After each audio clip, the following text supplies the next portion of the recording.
பண்ண வைக்கிறதுல இருந்து எல்லா உதவிகளும் வந்து அந்த தாயோடையே இருந்து 1 மணி நேரம் 2 மணி நேரம்னு இருந்து ஒரு கன்சல்டேஷன் கொடுத்து நான் வந்து அவங்களோட இருந்து எல்லாத்தையும் சொல்லி கொடுத்துட்டு வருவேன்.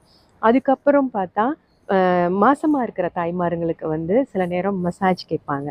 அப்போ அந்த தாய்மார்களுக்குமே வந்து நான் போய் மசாஜ் பண்ணி அவங்கள வந்து நல்லா ரிலாக்ஸ் பண்ண வச்சுட்டு வர்றது.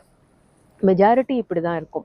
சில நேரங்களில் வந்து ஒரு 3 ஹவர்ஸ் வந்து என் கூட இருந்து எங்கள் பிள்ளைய நாங்கள் எப்படி டேக் கேர் பண்ணிக்கணும், டைப்பர்ஸ் எப்படி போடணும், அம்பிளிக்கல் கார்டு இருக்கும் பொழுது என்ன மாதிரியான எப்படி டைப்பர்ஸை போட்டு விடணும், அம்பிளிக்கல் கார்டு உளுந்ததுக்கு அப்புறம் அந்த ஏரியாவை வந்து எப்படியெல்லாம் பார்த்துக்கணும், எப்படி க்ளீன் பண்ணணும், ட்ரெஸ் சேஞ்ச் எப்படி பண்ணி விடணும், ஸ்வாடல் எப்படி பண்ணி விடணும்லாம் சொல்லி சில பேரண்ட் வந்து இருந்து எங்களை இனிஷியல் ஸ்டேஜில் வந்து எங்களுக்கு கைட் பண்ணுங்கன்னு சொல்லுவாங்க.